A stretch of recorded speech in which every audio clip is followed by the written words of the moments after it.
questions that we spent a lot of time working with, so I'm going to make sure, and for all of you that have been asking questions on our Facebook page, pay attention. We've got a bunch of yours as well if we can get to them. Okay, so you're the new director. Big question is, where are you from? How did you actually get to this point? And what can we kind of expect going forward now that you're still so new at it? I really appreciate that question. I'll tell you just kind of where I come from. I am a transplant to Oregon. I grew up in South Carolina. I'm an Army brat. My dad retired to South Carolina when I was 5. So it's really kind of where I think of as my original home. Very cool. And then I did the thing that many people do. About 25 years ago, I came to get my degree at Oregon State University. Oh, nice. She's a beaver. And my husband and I just fell in love. And we've been here 25 years. And, you know, I grew up in South Carolina, family of 5. My brothers are hunters, grew up kind of shrimping and fishing, just really outdoor activity. You know, once I finished up at Oregon State, went into public service, but, you know, really my training is kind of I'm a scientist by training. Okay. Yeah. And I've spent a lot of time in the field. I've done everything from researching turtles in Chesapeake Bay to studying nutrient cycling in the Tillamook Bay system to I was a fish checker down in California for one season as well. Okay. But I've been in the field a lot in my career. It's kind of part of my DNA, and it's, you know, very much a part of our agency's DNA. We're very field-oriented. We're very decentralized across the state. And so it's just always been a great fit for me. So the fishing and hunting aspect of things is nothing new to you? Absolutely not. Absolutely not. It's really kind of the culture that I grew up in South Carolina. It's a different kind of fishing and hunting. Well, sure. And I'm not going to disparage my South Carolina roots, but your earlier comment about how lucky we are in Oregon is true. Well, I'll just put it that way. I would have left a long time ago if we didn't have the opportunities that we have here in Oregon. It's really, honestly, we've talked about this over the years. It's just that simple. You can't find, you know, from the mountains to the ocean and everything in between, pretty much anywhere else, where I can chase salmon one day and chase elk the next day and go duck hunting. I mean, you just don't find places that you can do that. But that's a daunting task, right? I mean, this is something that you're taking on, obviously, the director of ODFW, all of it, not just fishing, which is what we're going to talk a little bit about, but the hunting aspect of things. Yes. We have, quite honestly, the best in both worlds. And in the opinion of most outdoors people here in Oregon and Washington, for some of you that are watching, it's easy for us as a user group to say that this has just been mismanaged to the nth degree, and that how in the heck are we going to get back to where we would all want it to see, meaning abundance, you know, lots of opportunity, and maybe just that opportunity as well. So as you look forward, understanding that this isn't new for you, what are your thoughts going forward as it stands now in your first 60 days? What are you focusing on currently?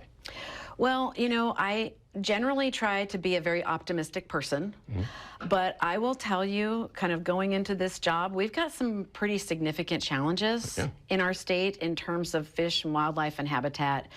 And my focus is really just, how are we getting out in front of some of the landscape scale issues that are happening for fish and wildlife that are not going to get any easier, and the work that we do is not getting any less complex. And so just really, how do we position ourselves to be thinking about those long-term species needs, anticipating the kinds of pressures that are going to be on those species, addressing kind of their habitat needs so that they can persist, thinking about how we're providing as much opportunity as possible. And then, you know, fundamentally, and I think hunters and anglers are just, you know, you can't talk hunting and angling without talking conservation. 100%. We're the original conservationists. Without hunters and anglers, there would be no conservation. It's just that simple. And I totally agree. And but I really just want to focus on as many people as we can get outdoors, enjoying what we have here in Oregon. It is the best thing we can do for conservation. It's the best thing we can do for opportunity. We got to have people that care. especially in the face of some of the challenges that I think we're going to see ahead. What's that look like? To get more people involved, to get more people that care, to get more people's mind thinking about, one, conservation, but two, just enjoying it is what we have. What's that look like? How do we do that? This is going to be a pretty big lift, and it's going to be a focus for us. But honestly, some of it, I mean, with the work that you do, really making things accessible for people, helping them understand how to get out there, how to have fun, how to be successful. So, you know, how do we do more of that?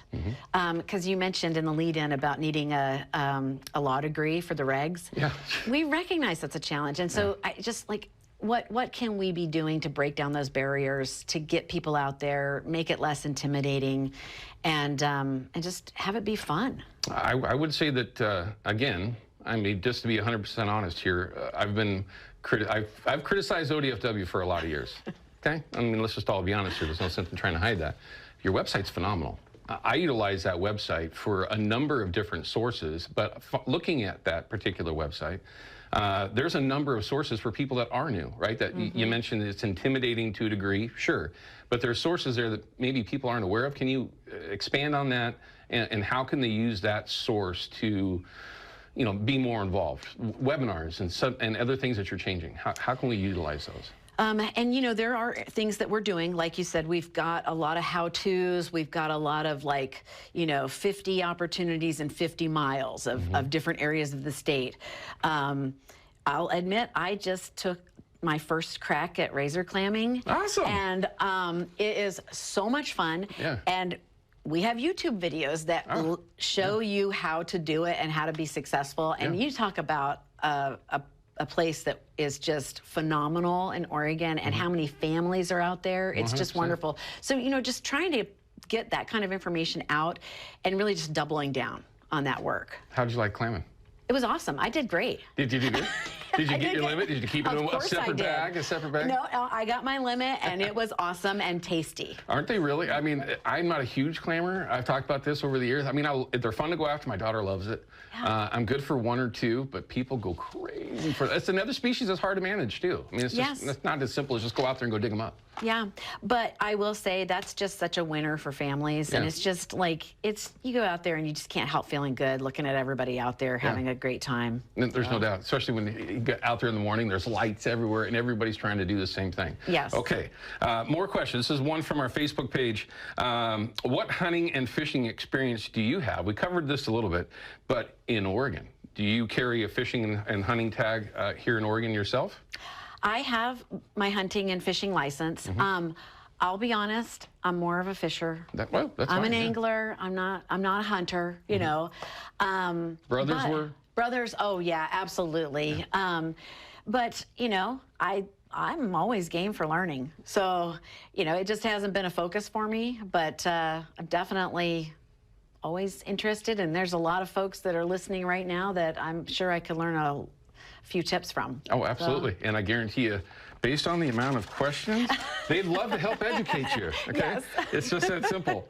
Okay, so here's another one that's from our Facebook post questions that everybody sent in, and we may have covered this quickly, but I've got a lot of questions, so we're just going to start here with this one. What can viewers expect from you under the guise of more opportunity and more abundance when you're referring to salmon, steelhead stocks here in Oregon? Hatcheries are a huge thing.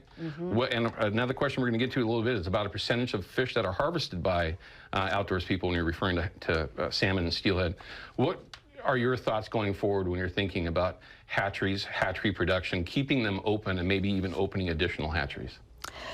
Well, you know, this is very much a focus for us right now. I don't know how many of your viewers are aware, but we received about $1 million from the Oregon legislature last session, specifically to look at our hatchery system. We have like 33 hatcheries in Oregon, many of them from the 1950s. Or earlier. And a lot of deferred maintenance. And we're taking a hard look at that infrastructure and anticipating, you know, as we see warming rivers, lower flows, I mean, that affects our ability to even run hatcheries. And we're already seeing that in some places. It affects our ability to, I mean, we tend to get more disease in those hatcheries where we have warming rivers. So this is a pretty deep dive analysis of our infrastructure and anticipating how is the landscape going to change for producing fish in our state, and what investments might we want to make as a state to really shore that up. And you know, it has the goal of trying to be good neighbors to wild fish, you know, make sure that our hatcheries, we invest in them. The way that I say it is like, I want our hatcheries to be a point of pride. Like many days, I mean, like, I will just tell you, our hatchery staff, they work miracles every day producing the fish that they produce. You know, it tends to be kind of, you know, a shoestring budget because there's always things that have to be fixed, and they pull it off. It just under some of the most amazing conditions. My goal is to really shore that up, to have a hatchery system that we can take pride in, that we can count on for the future, and that provides as much opportunity as possible. It does come down to money, so we can come back to that, I think. But the root of all evil.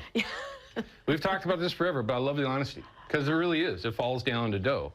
And I think the way we come back from this break is we'll pick up on that, talk about maybe one of the issues that's going on the Willamette system in particular, and let's talk a little bit about that funding. I know the big one for everyone is the Columbia River endorsement. It's a big one. We'll be back in just a minute. Outdoor GPS is brought to you by P-Line, because we fish, by Hawken Fishing, perfection in fishing gear, and by Haxton's Canvas and Upholstery, the trusted name of the Pacific Northwest.